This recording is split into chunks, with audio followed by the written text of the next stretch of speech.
ನಮಸ್ತೆ ಎಲ್ಲರಿಗೂ. ಬನ್ನಿ ಈ ದಿನ ಪಾವ್ ಭಾಜಿ ಹೇಗೆ ಮಾಡೋದು ಅಂತ ನೋಡೋಣ. ತುಂಬ ಈಸಿಯಾಗಿ ಮನೇಲೆ ಮಾಡ್ಕೊಳ್ಳುವಂಥ ರೆಸಿಪಿ. ನೀವು ಕೂಡ ಟ್ರೈ ಮಾಡ್ಬೋದು. ತುಂಬ ಈಸಿಯಾಗಿ ಸುಲಭವಾಗಿ ಮನೇಲಿ ಮಾಡ್ಕೊಳ್ಬೋದು.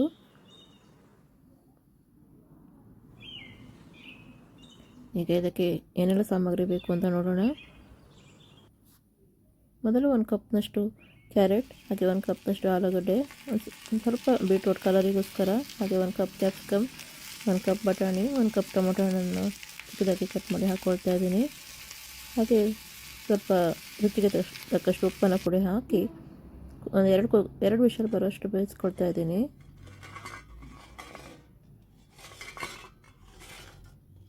ಈಗ ಇದಕ್ಕೊಂದು ಸೀಕ್ರೆಟ್ ಮಸಾಲೆ ರೆಡಿ ಮಾಡ್ಕೊಳ್ಳೋಣ. ಒಂದು 5-6 ಒಣಮೆಣಸು ಬಿಸಿನೀರಲ್ಲಿ ನೆನೆಸಿ ಹಾಕ್ಕೊಳ್ತಾ ಇದ್ದೀನಿ. ಹಾಗೆ 1 ಗಡ್ಡೆಯಷ್ಟು ಬೆಳ್ಳುಳ್ಳಿ, ಹಾಗೆ 1 ಸ್ಪೂನಷ್ಟು ಜೀರಿಗೆ, ಇದೆಲ್ಲವನ್ನು ಹಾಕಿ ಚೆನ್ನಾಗಿ ಪೇಸ್ಟ್ ಮಾಡ್ಕೊಳ್ತಾ ಇದ್ದೀನಿ. ಈ ಮಸಾಲೆ ಹಾಕೋದ್ರಿಂದ ತುಂಬ ಟೇಸ್ಟಿಯಾಗಿ ಬರುತ್ತೆ.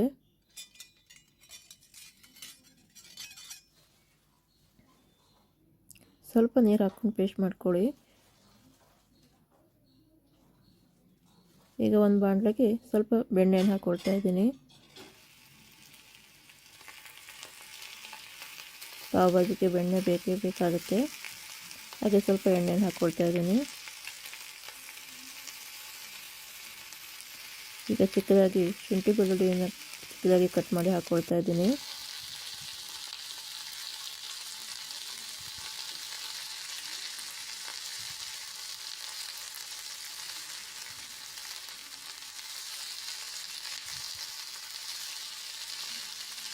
ಈಗ ಹಸಿಮೆಣಸನ್ನು ಕೂಡ ಚಿಕ್ಕದಾಗಿ ಕಟ್ ಮಾಡಿ ಹಾಕ್ಕೊಳ್ತಾ ಇದ್ದೀನಿ.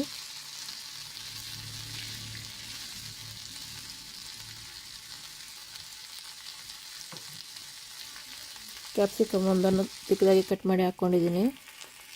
ಹಾಗೆ 2 ಈರುಳ್ಳಿನ ಚಿಕ್ಕದಾಗಿ ಕಟ್ ಮಾಡಿ ಹಾಕ್ಕೊಂಡಿದ್ದೀನಿ.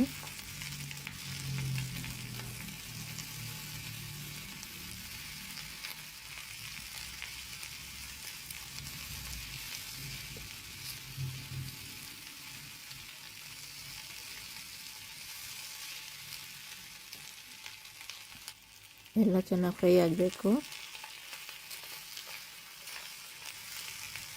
ಈಗ ಅದಕ್ಕೆ 1 ಟೊಮೊಟೊ ಹಣ್ಣನ್ನು ಚಿಕ್ಕದಾಗಿ ಕಟ್ ಮಾಡಿ ಹಾಕ್ಕೊಳ್ತಾ ಇದ್ದೀನಿ. ಇದೆಲ್ಲ ಚಿಕ್ಕದಾಗಿ ಕಟ್ ಮಾಡ್ಕೊಳ್ಬೇಕು, ಬಾಯಿಗೆ ಸಿಗುವಂಗಿರಬಾರ್ದು. ಹಾಗೆ 1 ಸ್ಪೂನಷ್ಟು ಜೀರಿಗೆಯನ್ನು ಹಾಕ್ಕೊಳ್ತಾ ಇದ್ದೀನಿ. ಈಗ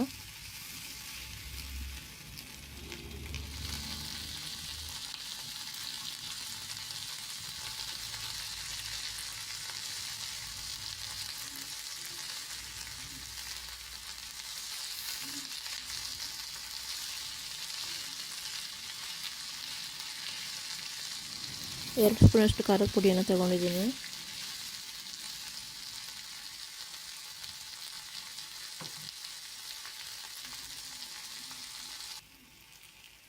ಒಂದೂವರೆ ಸ್ಪೂನಷ್ಟು ಗರಂ ಮಸಾಲೆ, ಹಾಗೆ 4 ಸ್ಪೂನಷ್ಟು ಪಾವ್ ಭಾಜಿ ಮಸಾಲೆಯನ್ನು ಹಾಕ್ಕೊಳ್ತಾ ಇದ್ದೀನಿ.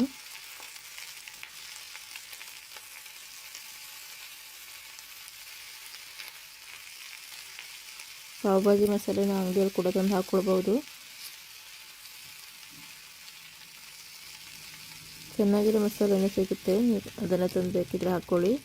ಇಲ್ಲ ಪಾವ್ ಭಾಜಿ ಮಸಾಲೆ ಹೇಗೆ ಮಾಡೋದು ಅಂತ ನೆಕ್ಸ್ಟ್ ಟೈಮ್ ತೋರಿಸ್ತೀನಿ. ಸ್ವಲ್ಪ ನೀರನ್ನು ಹಾಕ್ಕೊಂಡಿದ್ದೀನಿ.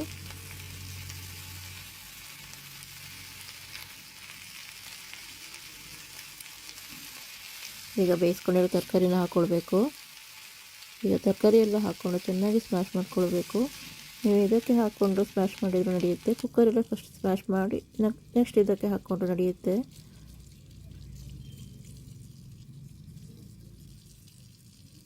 ಎಲ್ಲ ತರಕಾರಿನೂ ಚೆನ್ನಾಗಿ ಸ್ಮ್ಯಾಶ್ ಆಗಲೇಬೇಕು.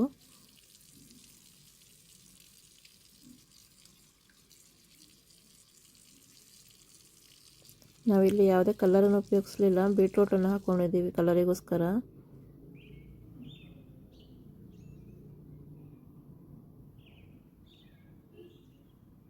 ನೋಡಿ ಈಗೆಲ್ಲ ಸ್ಮ್ಯಾಶ್ ಆಗಿ ರೆಡಿಯಾಗಿದೆ. ಈಗ ಸ್ವಲ್ಪ ಉಪ್ಪನ್ನು ಹಾಕ್ಕೊಳ್ತಾ ಇದ್ದೀನಿ. ತರಕಾರಿ ಬೇಯುವಾಗ ಉಪ್ಪು ಹಾಕ್ಕೊಂಡಿದ್ವಿ, ಈಗ ನೋಡಿ ಹಾಕ್ಕೊಳ್ಳಿ ಎಷ್ಟು ಬೇಕು ಅಂತ. ಈಗ ರೆಡಿ ಮಾಡ್ಕೊಂಡಿದ್ವಲ್ಲ ಮುಂಚೆ ಮಸಾಲೆ, ಅದನ್ನು ಕೂಡ ಈಗಲೇ ಹಾಕ್ಕೊಳ್ತಾ ಇದ್ದೀನಿ. ಈ ಮಸಾಲೆ ಹಾಕಿದ್ರೇ ಚೆನ್ನಾಗಿ ಸ್ವಲ್ಪ ಟೇಸ್ಟಾಗಿ ಬರುತ್ತೆ.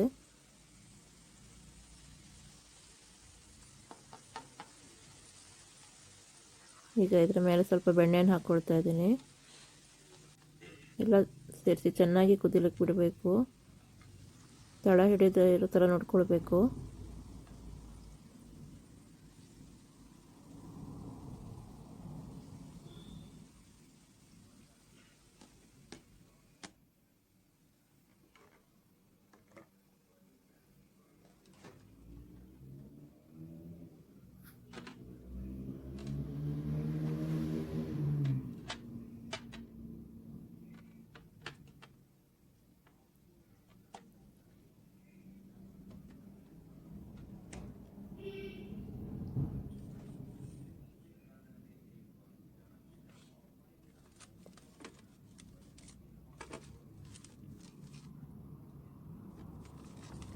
ಮಸಾಲೆ ಎಲ್ಲ ಚೆನ್ನಾಗಿ ಕುದ್ದಿದೆ.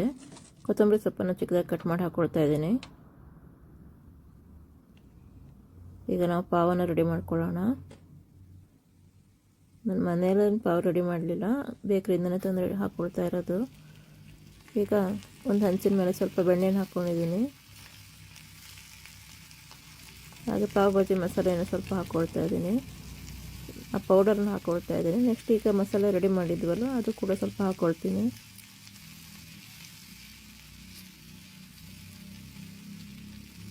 ಈಗ ಚೆನ್ನಾಗಿ ಮಿಕ್ಸ್ ಮಾಡ್ಕೊಳ್ಬೇಕು.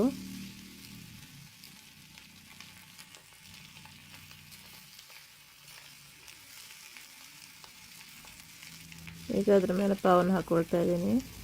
ಪಾವು ಹಾಕ್ಕೊಂಡು ಸ್ವಲ್ಪ ಹೊತ್ತು ಕಾಯ್ಲಿಕ್ಕೆ ಬಿಡಬೇಕು. ಮೀಡಿಯಮ್ ಫ್ಲೇಮಲ್ಲಿ ಬಿಡಿ.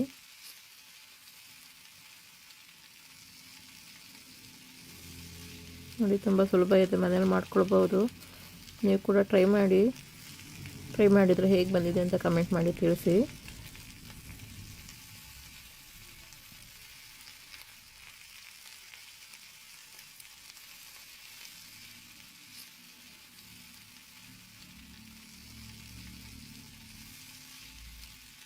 ಈಗ ರೆಡಿಯಾಗಿದೆ, ಪಾವು ಕೂಡ ರೆಡಿಯಾಗಿದೆ.